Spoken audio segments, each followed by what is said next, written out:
Rationality is not about saying 2 plus 2 equals 4.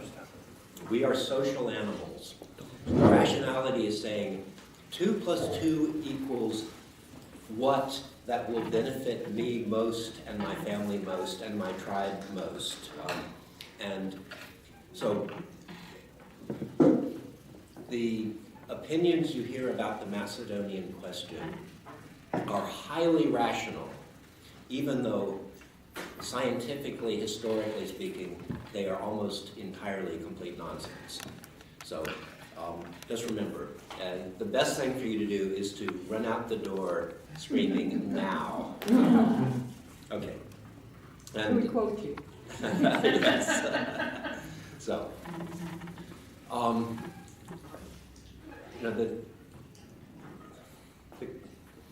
I can talk about, I'm going to save the current diplomacy of the Macedonian question for John Psaropoulos, who has been following it closely as a journalist. I became involved in the issue when I was the human rights officer in the political section of the U.S. Embassy in 1988 through 92. And one of the interesting things about being a human rights officer, it was one of the many things I did in the political section, was having to look at Greece's fulfillment of its international obligations in human rights. And there's a fundamental philosophical issue that has to be faced. A crucial moral choice people make is, do human rights belong to individuals, or are rights something that only a tribe or a collectivity can assert? In the American British post-Enlightenment view, which is held by some small percentage of Americans, but includes me, is that human rights stem from the individual, and it is the right of the individual to band together with other individuals to proclaim his identity, his or her identity, and to, by asserting that identity, they have, you are what you declare yourself to be, which is a good Greek principle. And that is the basis of such international agreements as the Copenhagen Convention of the OSCE, the Convention for Security and Cooperation in Europe, which Greece is a signatory to. The problem is, most people don't really think that way, and it's logical for them not to. For most people, human rights are my rights, and the rights of people like me and the rights of my tribe. Justice is my justice and the justice of my tribe. And we are, at this moment in the world, engaged in a great civil war between those people who believe in the supremacy of the rights of the individual and those who believe that that tribal rights take precedence. And that's one of the reasons why Putin supported Donald Trump.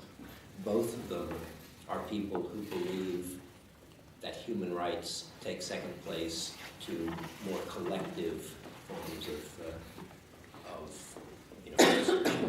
principle. So that's an introduction to say that Greece, for historical reasons, has not been able to be honest about its own history. No country is honest about its own history. Greece is not better or worse than other countries in this. It's simply that Greece is in an awkward position. Okay, now let's just go back to history. Who are the Macedonians? They were a small, warlike tribe living in the northern part of Greece, actually south of modern Macedonia, but in, say, the 9th century BC, they moved up into the area around Pella. They were organized, they were warlike, they beat up the locals, established themselves as the dominant tribal group. But through a complicated process of tribal alliances, conquest, marriage, the leaders of the Macedonian tribe became kings of quite a large area that extended into areas not actually Greek. The ancient Macedonian tribe, they did speak a dialect of Greek, a rather odd, backward dialect, but it was Greek. Many of the people that they ruled did not speak Greek. However, the dominant culture, when they had a written language, it was Greek, because that was the only written language around. And the aristocracy considered itself to be Greek, certainly by the end of the 6th century BC. So there's no real question the Macedonians were Greek. Of course, what does Greek mean? So you mean they were Greek? Yeah, they were Greek with a couple of important caveats. The concept of nationality in its modern sense did not exist then. And in Homer, there's the Greeks, there's no reference to the Greeks. There are the Achaeans, there are the Argives, there are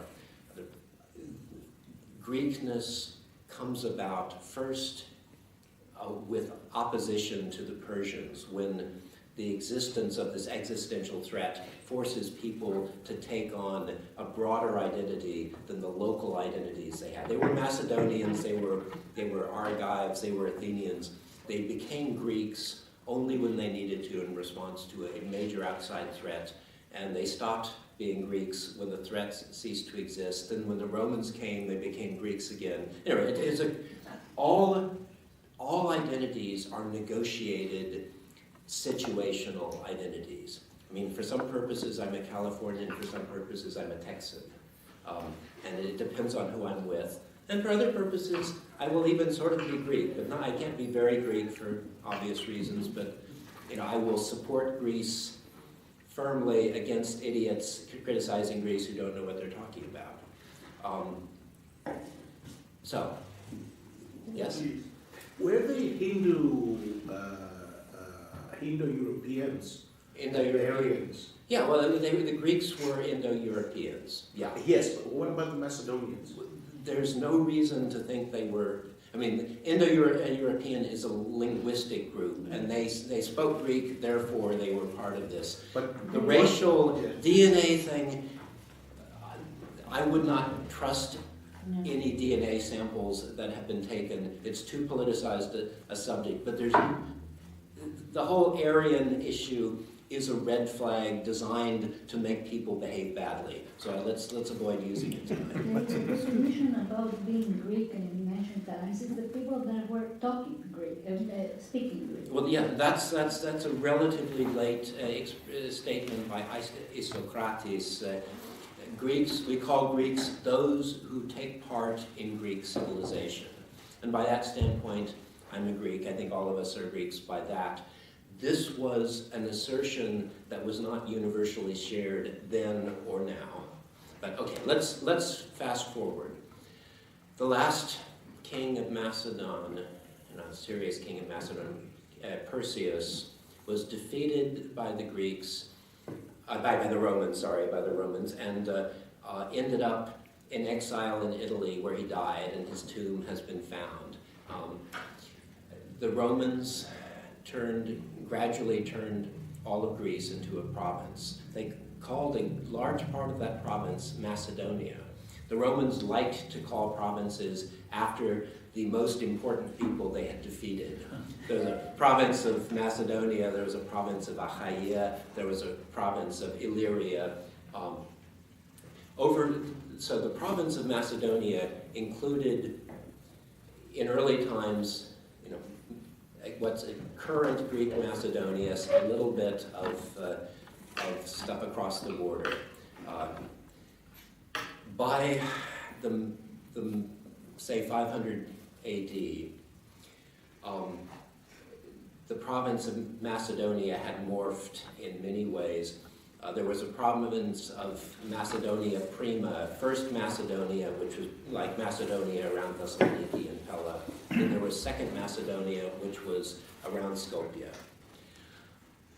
Essentially, since Roman times, the area from Halkidiki up to a bit north of Skopje has been referred to as Macedonia, as a geographic and administrative name.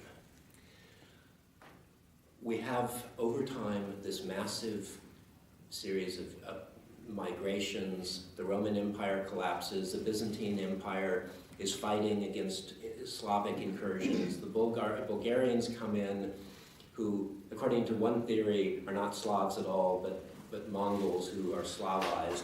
It doesn't really matter. There are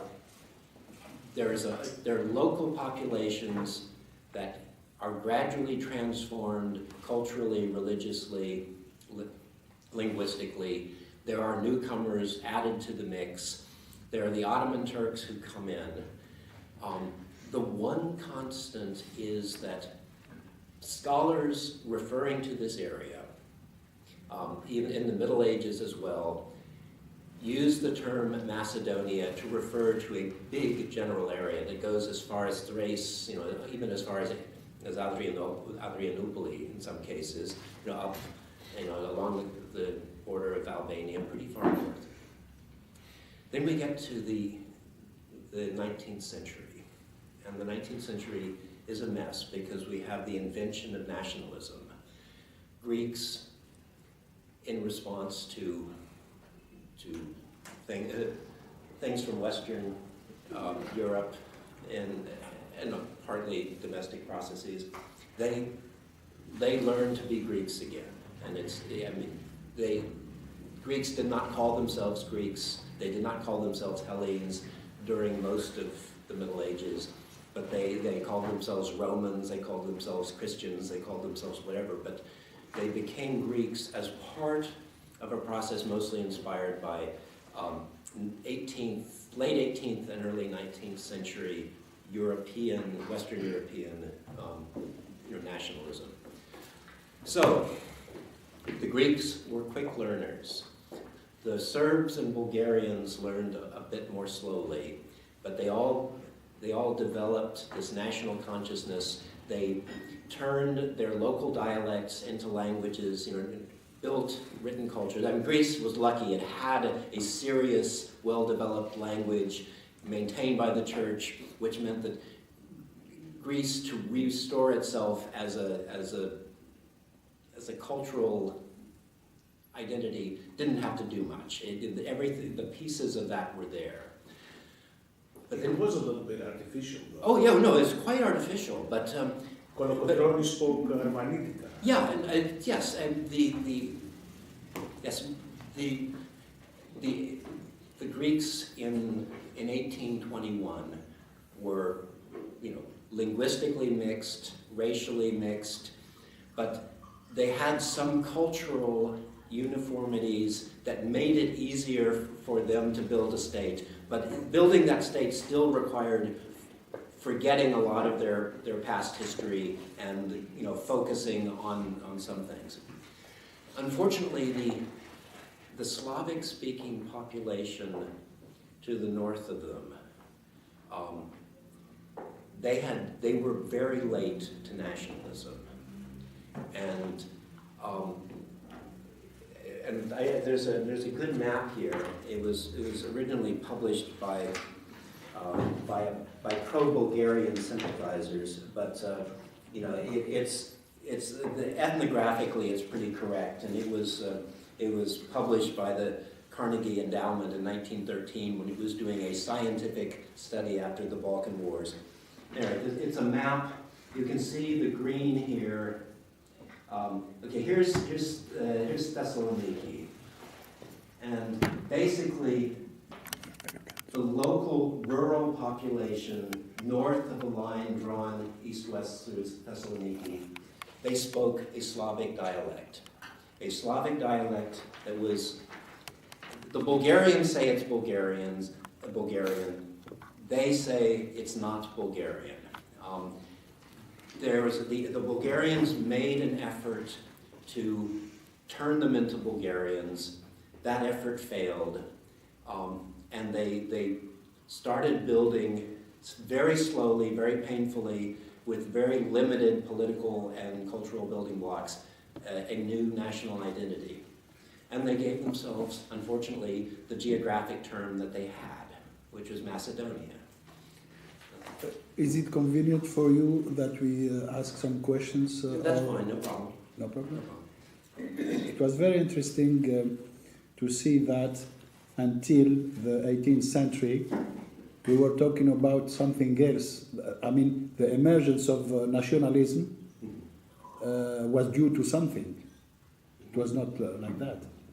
Yeah. And I think you have, maybe it's interesting to tell us a little bit, because it was not only in the Balkan regions, this emergence of nationalism, but elsewhere also in the Mediterranean.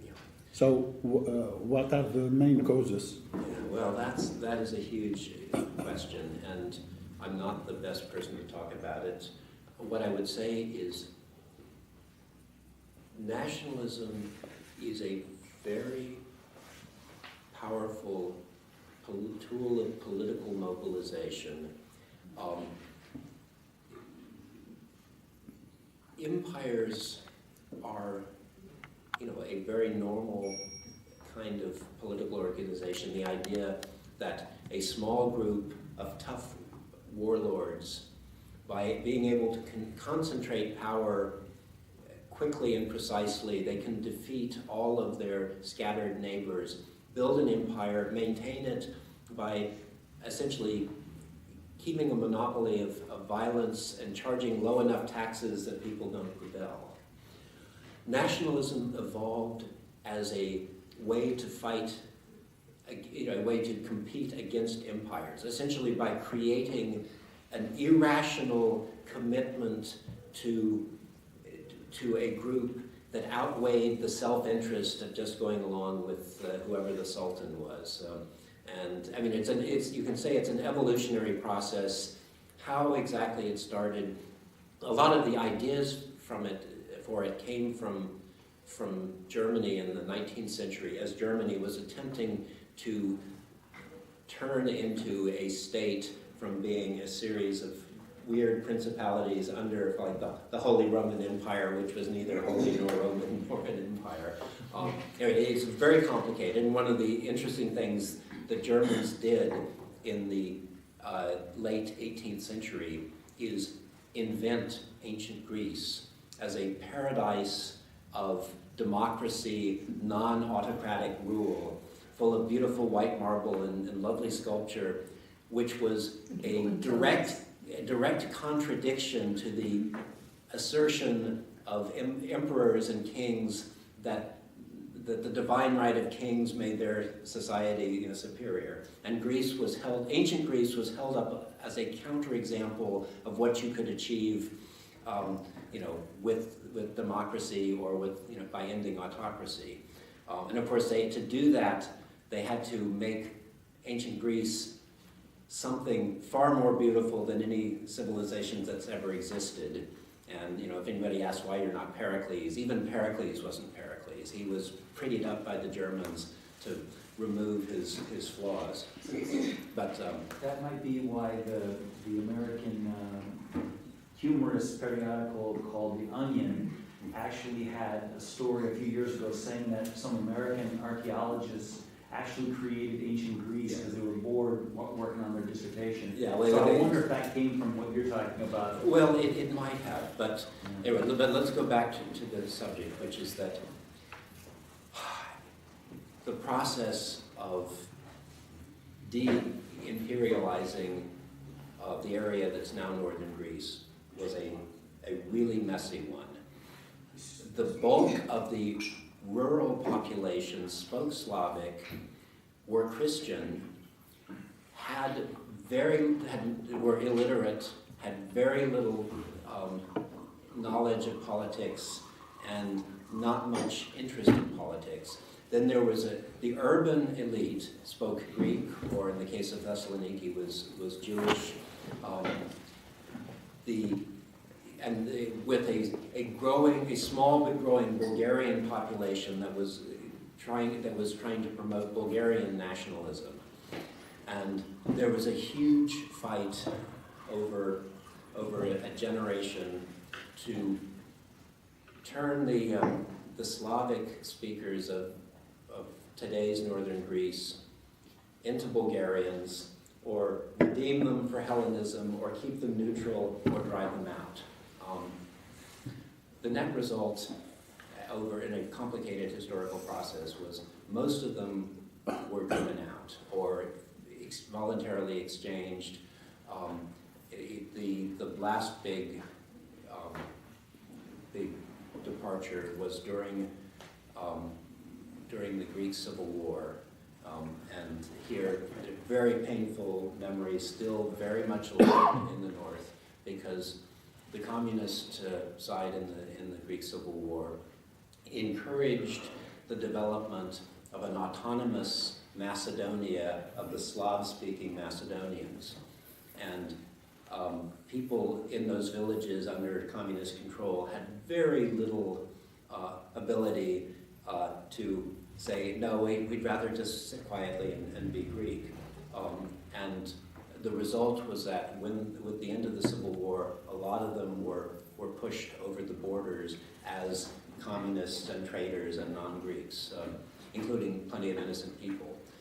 But a small population, somewhere between 5,000 and 100,000, it's not counted, continued to live in northern Greece, especially around Florina and Kastoria, in the villages, and they still speak this dialect, which is the same dialect as is spoken in Skopje, little regional differences, but because they're not taught it in school. In fact, they're not allowed to learn it in school. They're not, they are gradually forgetting their language and becoming, they're bilingual and they're becoming Greek. But the history here is a mess, because it was a brutal process of Greece becoming, an ethnically sort of homogenous state. In the process, a lot of lies were told. One of the lies that was told is that the Macedonians on the other side of the border had never been Macedonians until, completely out of spite, just to annoy Greeks, they decided to say they were Macedonians and they'd always been called something else. And that's not true. They had very little political culture of their own. In the end of the 19th century, the only thing around to call themselves that had international recognition was Macedonian, and that's why they became Macedonians. There was an interesting period when they became part of Yugoslavia, after World War I, and Yugoslavia was invented. They were put in Yugoslavia along with the Serbs, along with the Croatians, along with the Slovenes. In the beginning, they were basically ignored. The Serbs said, "You're South Serbs, just shut up, don't think, you're ignorant, we'll take care of things for you." That did not work. The Bulgarians were pushing hard to say, no, you're really Bulgarians. Serbs and Bulgarians had been on opposite sides in the wars. Greece, of course, also saw Bulgaria as the greatest threat. So it was better that they be Macedonians than Bulgarians. It was safer for Greece back then. Then there was an effort made in Yugoslavia to create a Yugoslav nation, not an actual Yugoslav ethnicity. The king, I've forgotten which king it was now, probably Alexander or Peter or one of those kings, and when he came to the throne in 1929, he had the idea of a new constitution. We will we will not call the areas of Yugoslavia, Serbia, and Croatian, and Slovenia anymore. We will say, this is the Danubian Banat, this is the Sava River Banat, this is the X River Banat, there were 8 or 9 Banats. This is the Vardarska Banat, that is to say, the one of the Vardar River.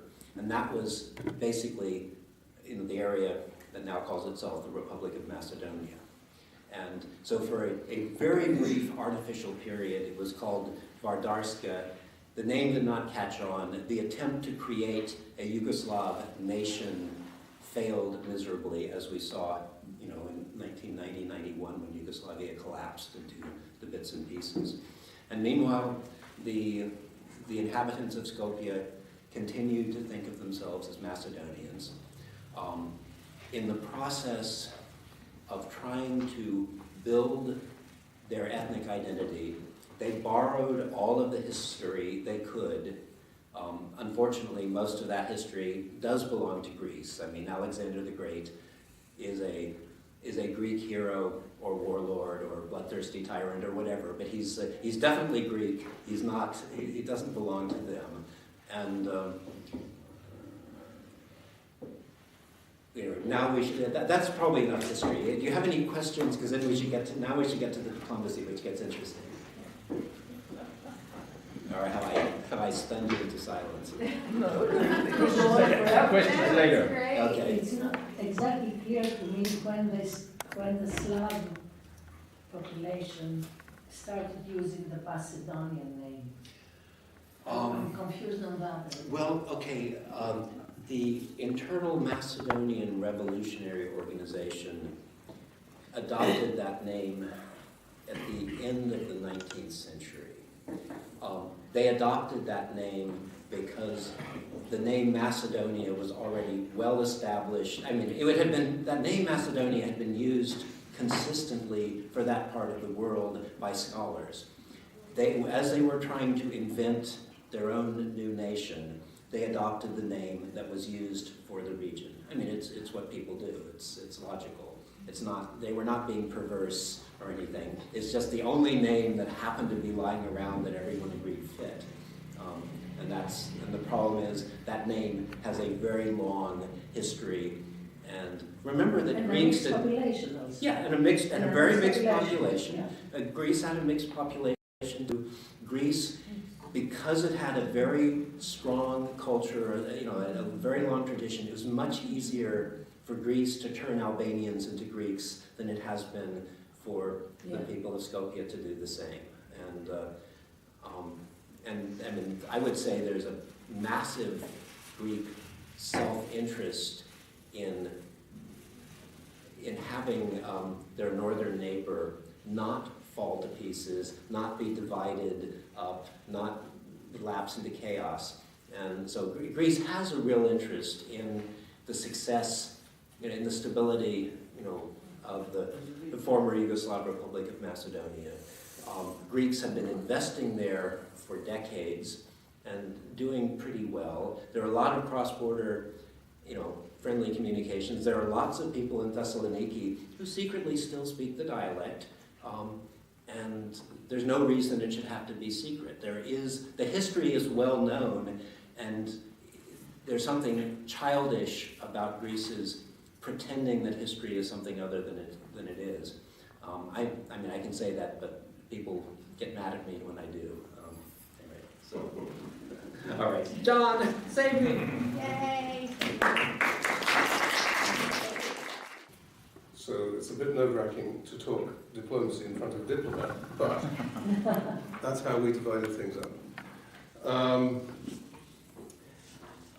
Just a couple of points with respect to the foregoing. This is an area, most of the Greek Peninsula, and definitely most of the Balkans, that has been under continuous imperial rule since ancient times, until the 19th century.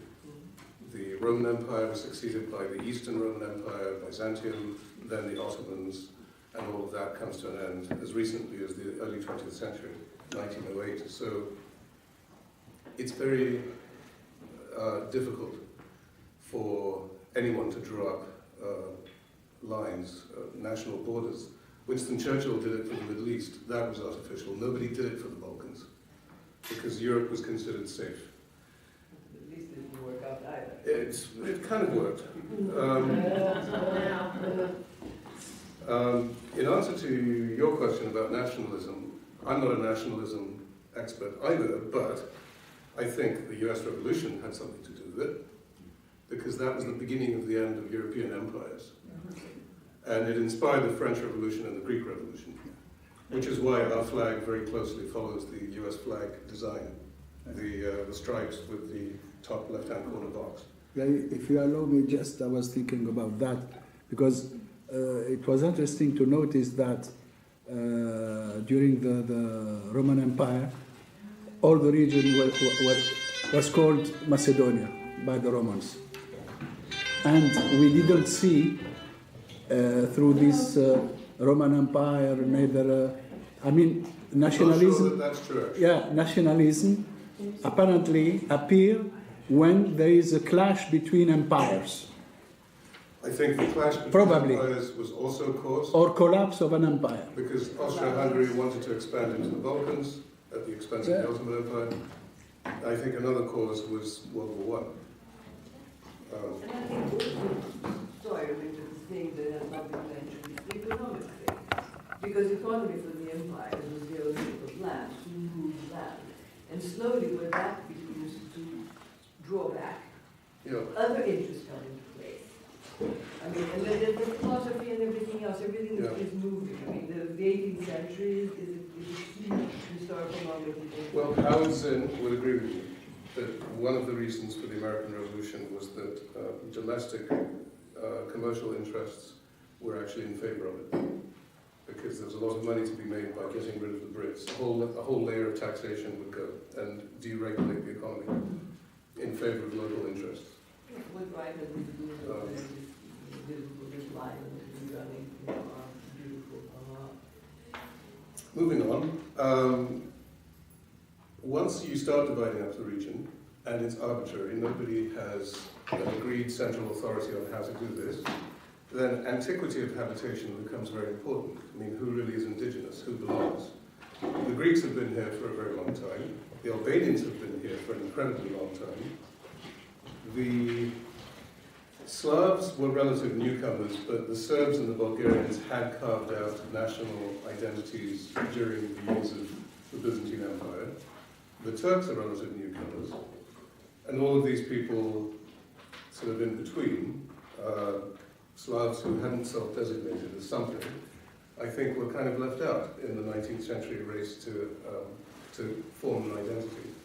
When the Greeks were establishing their new identity as a modern nation state, and the Serbs after them and the Bulgarians after them. So now, antiquity of habitation is a very valuable currency because it gives you legitimacy and also gives you history, literature, thought, and all of these things build national consciousness. The Greeks can legitimately claim, I think, ancient culture. I think they are rightly indignant that somebody else is trying to claim it. I don't really think there's a case for the Slavs, but they have to find a place in the Balkans. This all came crashing down, as Brady says, because of the dissolution of Yugoslavia. After the Macedonian issue, we're still going to have to deal with Kosovo. Can that place really stand up economically as a nation state? Will anyone recognize it? Some people have, for political reasons. So this is part of a larger process. Why now? Because the government of Nicola Gruevski lost the 2016 election. Even though they were the first party in terms of the national vote, they couldn't form a government. Their traditional Albanian allies abandoned them because they wouldn't give in on the issue of making Albanian the country's second official language. The socialists were willing to concede that, so they were able to form a government. Even so, Ivanov, the president, who was loyal to his roots, the VMRO, the Internal Macedonian Revolutionary Organization, wouldn't give them the order to form a government until the US stepped in and said, just do it. Brian Hoyt-Yee, Assistant Secretary of State, went to Skopje and made it happen, basically. According to some people, Ambassador Bailey in Skopje still actually essentially runs the government. That's one reason why this negotiation is happening now. Gruevski just wouldn't talk to the Greeks about it. He thought eventually he would win by stonewalling the Greeks and winning recognition. So he was looking for a de facto solution. I think he was going to follow the strategy of Kiro Grigorov, who went to the UN in 1993. He sidelined the EU. He got recognition as the former Yugoslav Republic of Macedonia. It's a composite name with the Macedonian word in it. Greece accepted that. So as Nikos Kouzias, the foreign minister, says, we've already agreed to a composite name with the Macedonian word.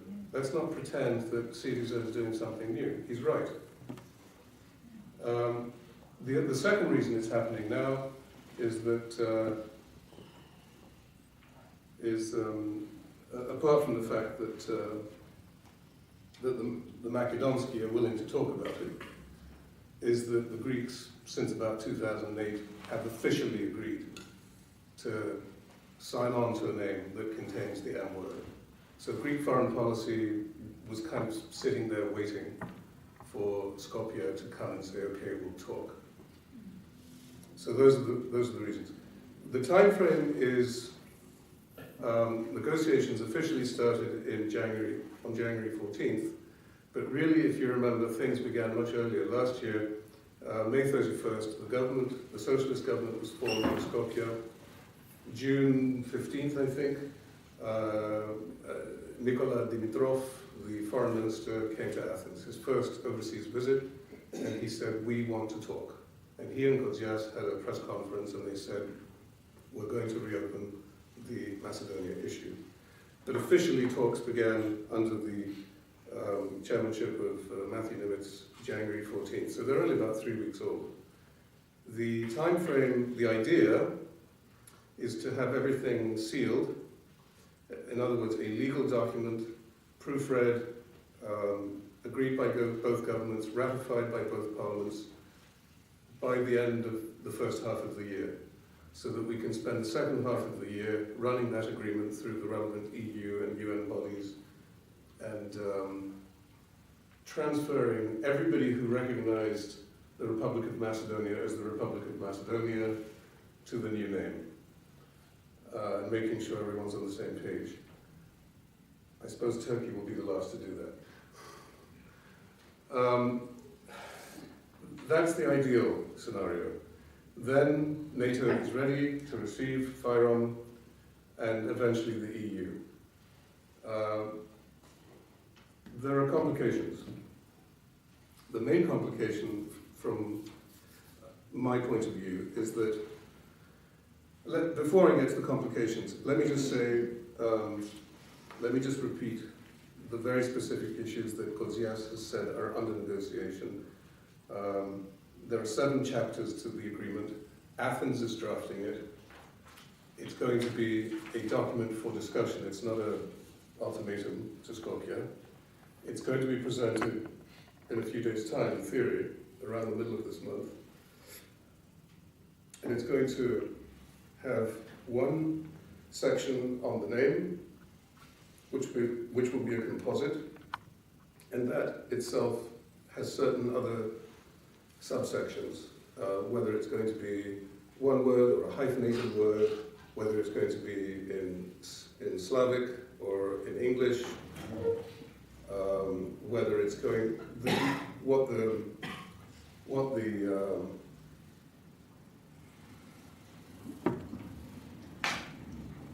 whether it's going to be 1 or 2 words and what language it's going to be in. Those are the main issues, really. And then the subsequent sections have to do with the uses of the name, which Greece says must be for all uses, internal and international. Greece wants to address the national language. Greece wants to address identity, and Greece also wants to address commercial uses of the name and acronyms as well. So it's a very exhaustive treatment of the name issue. Now, Matthew Nimitz may or may not be in agreement with all of this. He has said the only thing we're discussing is the name. We're not talking about identity or ethnicity or language. Technically, Greece agreed that there is a Macedonian language back in the 70s, simply by staying away from the relevant discussion at the UN, and it became a sort of done deal. Now Greece wants to reopen that in order to qualify or reverse its position. The trouble, and this is where we come to the complications, the trouble with this agreement is it's not just about the name issue. The Greeks don't want to leave a backdoor through which Skopje can create a Macedonian ethnicity and a Macedonian language and eventually lay claim to ancient history and potentially territorial claims. Therefore, it's going to do everything it can through this agreement to forestall the suggestion of a Macedonian ethnicity, which goes back to ancient times. It's going to do everything it can to frame the agreement in terms of a geographical designation and say we accept that these are Slav peoples who came in the 5th and 6th centuries and they are living on the administrative province of Macedonia. And if the Greeks manage to do that, and if they manage to frame the name in the Slavic language, and if they manage to run it all together into one word, Gorna Macedonia, so that it starts with G, they will have scored a very important diplomatic victory, which to some extent will undo the diplomatic sloppiness and the political sloppiness of previous administrations back in the 90s. Matthew Nimitz does not want to discuss identity because that's he's afraid that he'll get mired in that, and he's right. Nobody can adjudicate that definitively because it's highly subjective.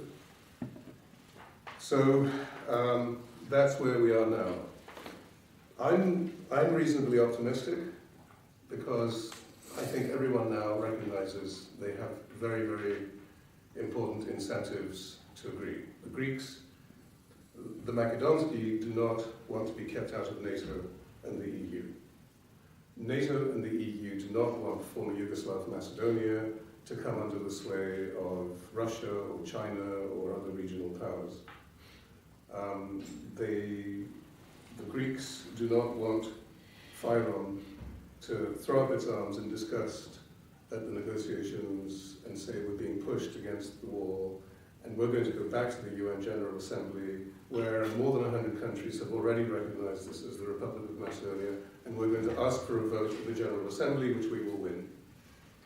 And then we're going to force the minority of the world that doesn't recognize us to simply go with the majority. That's a strategy that worked well for them in '93, and Greece is afraid of that being repeated. So I think everybody has powerful interests to make it happen. I think there's a strong growth dividend coming out of the agreement because NATO has allowed it to be understood that Fyrom will enter very, very quickly after an agreement. That means armaments, money, recognition, international prestige, some level of equality with other European nations, finally the emergence of this country in the community of nations on a equal footing. They'll be able to clink glasses with people in Brussels at the NATO headquarters to begin with, and eventually at the European Commission, and that will make everybody feel much better, and it will encourage the other Western Balkans to follow. Everybody has powerful incentives, and I think it's going to happen for that reason, and also because there are very, very few options left for a solution. One can't imagine that the name will be anything other than something Macedonia. So, really just pick a qualifier. What are the ones that are in the top running? Matthew Nimitz actually said, he actually revealed the 5 ideas he came up with. They are Nova Macedonia.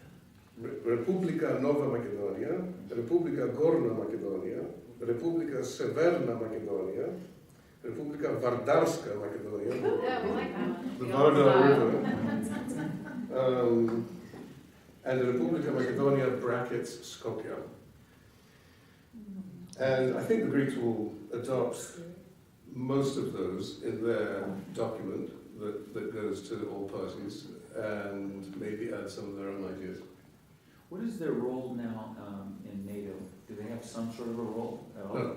The reason I ask is I'm retired from the U.S. Air Force, and I was in the American base in Chernobyl about 6-7 years ago just to do some shopping, and I ran into a general, or he was either lieutenant general or brigadier, and he was wearing the uniform and it said Macedonia, and I asked him, I said, "You're not Greek?" And he was from, so I don't know if he was just visiting, but I got the impression that he worked there. He had some role at that base. I don't know, do they have an observer station? Maybe they No, do. not that I've heard of. That's a good question. Yeah, so maybe they had some, maybe it It's was, obviously not undercover. no, he was, he was walking around the BX with his uniform on, and I talked to him, and he was a guy from the country of Macedonia. He was in Macedonia. Yeah, that they call Macedonia, Yeah. called Fyrom. Yeah, commissary privileges for foreign bigwigs is a really good diplomatic tool. They probably got a bunch of favors for letting him buy stuff there. Who knows? I mean, maybe he was just visiting, but I always remember that, and so I was always confused if they had sort of maybe a role, a small role in NATO. I don't know. They might Can have I say a some few sort of things? observer station. Yeah. Yes, Can I say a few things? Yeah. You want to say something? Yes. All right, okay, I want to ask, okay, go ahead. I wanted to ask whether Fyrom is threatened now by Albanian and Bulgarian sides, by these sides. I've heard that they're sort of trying to push it. Look, I don't think from the Bulgarians, because, Bulgaria is an EU member, they have more to lose by misbehaving. But there was a war with Albanians of Fyrom in 2001, aided by the Albanians of Kosovo, who are heavily armed, and possibly by the Albanians of neighbouring Albania. But the idea of a Greater Albania is still there in some people's minds. Some people think Edi Rama, president of the Albanian Prime Minister, still is in favour of a Greater Albania, or toys with the idea of a Greater Albania. But So the Albanian population of Fyrom, what do they want about the name? look, they don't feel ethnically Macedonian. So the nationalistic drive of the VMRO the last 10 years has left them out. And they wanted something in return for supporting the government in this policy. And that something was their language, which the socialists have said will be their first important legislation. And they're going to introduce it and try and pass it. That's it. But the Slav Macedonians are very resentful of that. They don't think of Albanian as a country's second language. And The what are the way- percentages of the population? About 25% Albanian. Thank you. All right, can I say something? I'm just quoting from what you have written in the chronology of the critical first years, 1990 to 1995. You wrote this in the New Athenia, Yep, Al Jazeera. my blog. 16th of December 1991, the European Community's Declaration on Yugoslavia comes as close as Europe will ever come to aligning itself with the Greek position. Pledges that the EC will recognise all Yugoslav member states on the 15th of January on certain conditions. Among other things, they must support the UN's efforts in Yugoslavia in a clear reference to Skopje. They should provide constitutional and political guarantees that they harbour no territorial claims on EC states and will conduct no hostile propaganda activities versus a neighbouring community state, including use of a denomination which implies territorial claims. Yeah. Now, why is it that you say this comes as close as Europe will ever come? How do you know how close Europe is going to come in future? I'm talking with respect to the past in Yes. that chronology. Everything is in the present tense because it's a past historic. So Yes. don't misunderstand that. Well, how do we know what's going to the next step is going to be? I'm not I mean, the predicting Greeks are at the it. moment with these massive demonstrations. The Greeks are. Every entry in the chronology is in the past historic. It's in Yes. the present tense. Because everything is written in terms of this is what happens now, this is what happens now. With respect to the last 25 years, December of 91 was the diplomatic high point for the Greeks. Yes. I'm not being predictive. I'm not saying, You were being predicted then. No. in my blog I'm not attempting to be predictive. Mm-hmm. I think you kind of put that, because that's a Miami blog. Well, I'm just quoting you. I mean, I don't know very much about what you've been He's doing. talking I'm about up until the interested. end of the 95, What? until the end of that historical period that the blog Yeah. covers. Historical That within that, it would Yeah. not happen. You've got to read more historical romances, you'll get in touch with us. Well, Go ahead. Yes. I'll lend you This some. was back in I very 1991. I can very well understand. Please. By Wait, we have a question here, sorry. What is the issue for the people that are against this going on with the name? Because the name, I mean, a composite name, it is existing, and also and even a not so composite name as Republic of Macedonia. So why people now? They. Why are people so upset now? Yes. Because people have lived in parallel versions of reality in Skopje and in Greece. And they've been encouraged in these parallel versions of reality Yes, I think so. by their political parties, which didn't want anyone to feel that they were being let down. International diplomatic compromises expend political capital. I don't think Syriza will gain from this, in the short term anyway, not electorally, in 2019. So it was much safer for everybody who's been in power since Mitsotakis, who saw that his attempts to be conciliatory didn't go over well with the Greek public. I think it's been everyone's goal to avoid his policy. He's the one, by the way, who in '92 suggested the Republic of Macedonia and Skopje.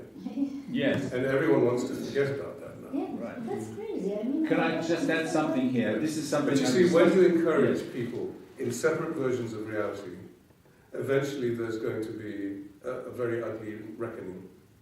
And this is what Syriza is trying to clean up now. I think Ozias is doing the right thing by doing quite a lot of interviews for somebody who's heading a very sensitive negotiation. Diplomats never talk to people. Even Nimitz did an interview with Katimerimi.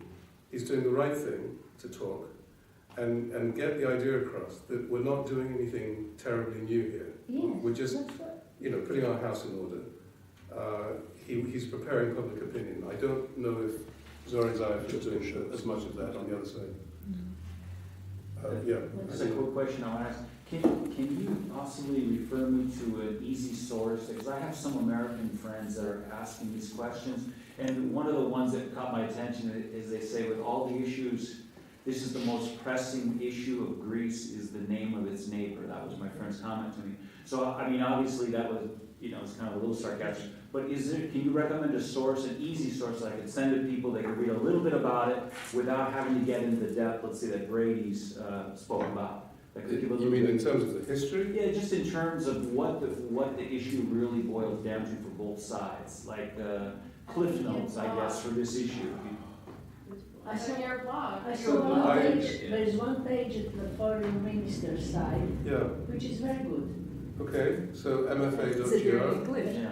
But does that also I give the posted. the side of the book? Because I would like to be fair and have, to hear both sides so somebody could make their own. I've posted a brief chronology on the newathenian.com, which Okay. is my blog. I don't know, Brady, if you have any ideas on this.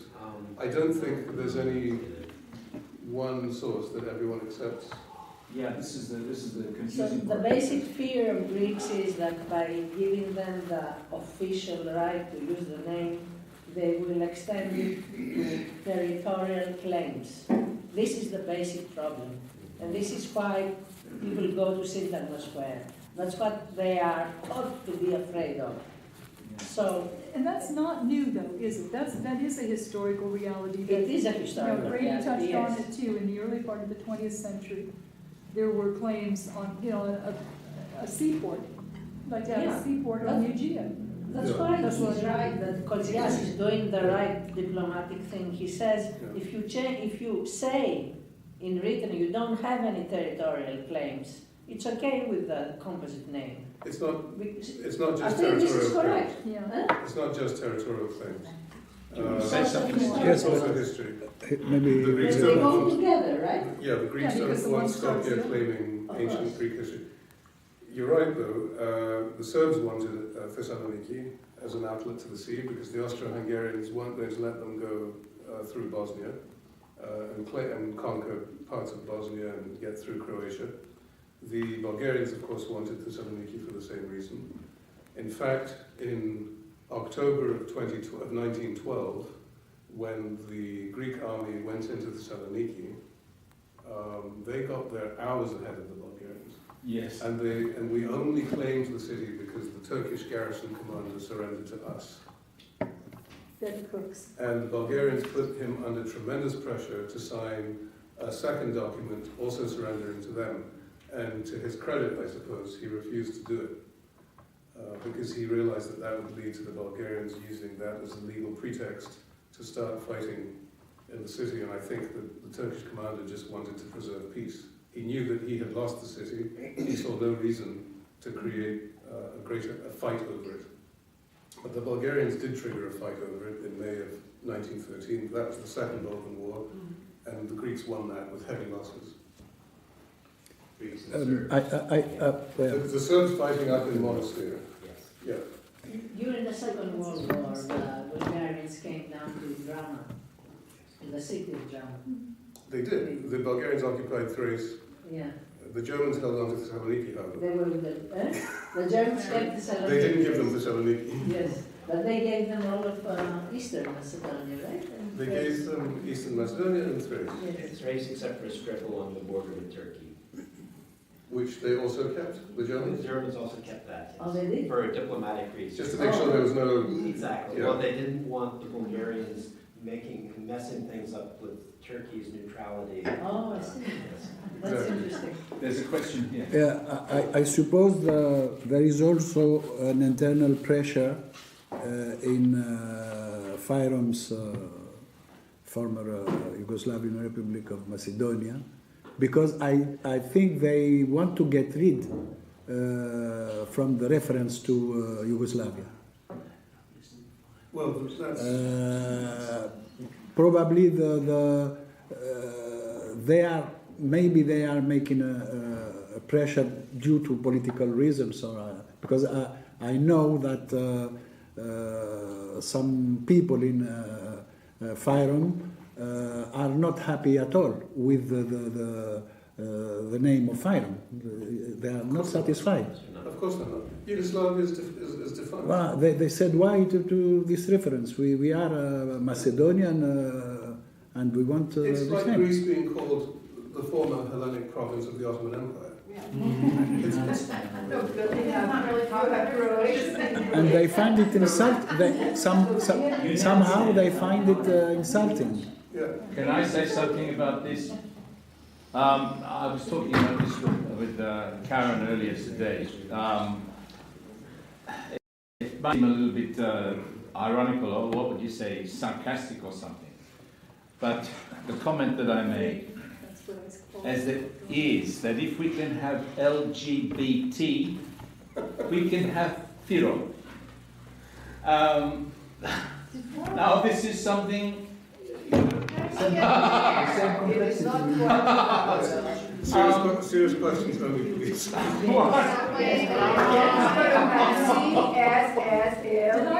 say that it was sarcastic?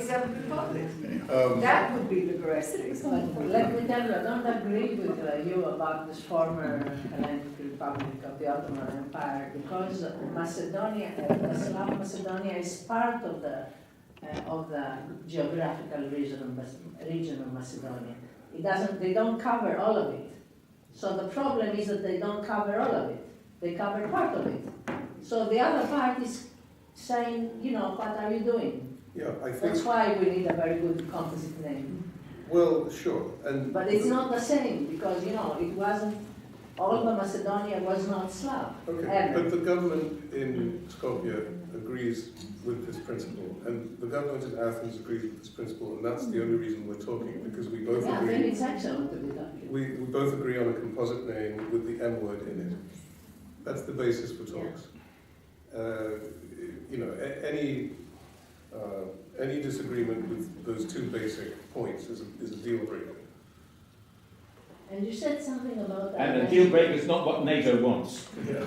You said something about identity, and it wasn't clear to me. Matthew Nimitz doesn't want to talk about identity. He says we're What not do here we to mean talk by about it. saying identity?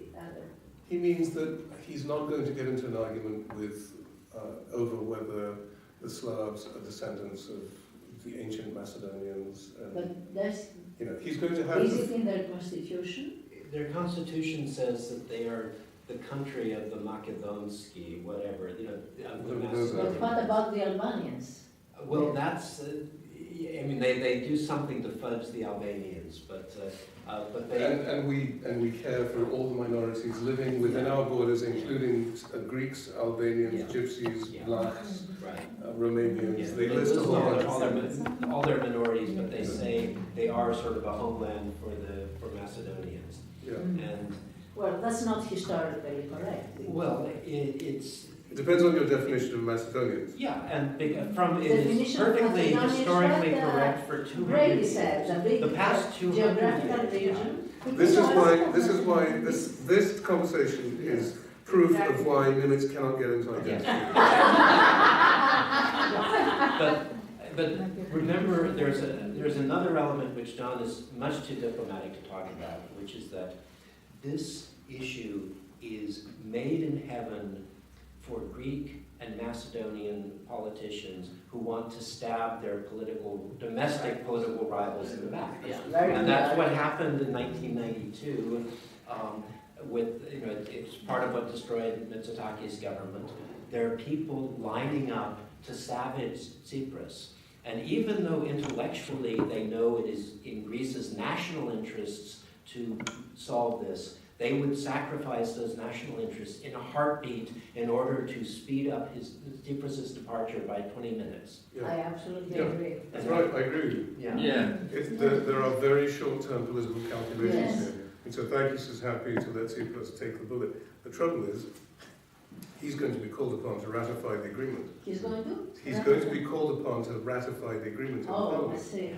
And if that's an agreement that a reasonable majority of Greeks can live with, he's going to find it very difficult to say no. Much of his base, I think, will want to say no. He's going to have to say something like, vote according to your conscience. No, that exists. In the Greek parliament, there are two ways to vote. Ψήφος κατά κόμμα και ψήφος κατά We συνείδηση. got that in the American House too. When the party leader doesn't want to tell people what to do, he says ψήφος κατά συνείδηση. And that is a controversial decision too, but it's a way out for him, so that some of his MPs can drift over to the government side and give them a more stable majority. And because no one is quite sure about whether Tsipras can rely on Kamenos, his junior coalition partner. Kamenos said, there's no way I'm accepting the word Macedonia in any agreement. Then he was prevailed upon to say, okay, if no one else raises a fuss, I won't raise a fuss. But of course someone else is going to raise a fuss. Golden Dawn will raise a fuss. But I don't think there's a better What is the great pressure anyway to have a solution to this? For the Greeks, it's shutting down a major problem in foreign policy, like the Cyprus issue. And we've seen through the Cyprus issue that time is not on our side. The Greeks fully accept this, even publicly.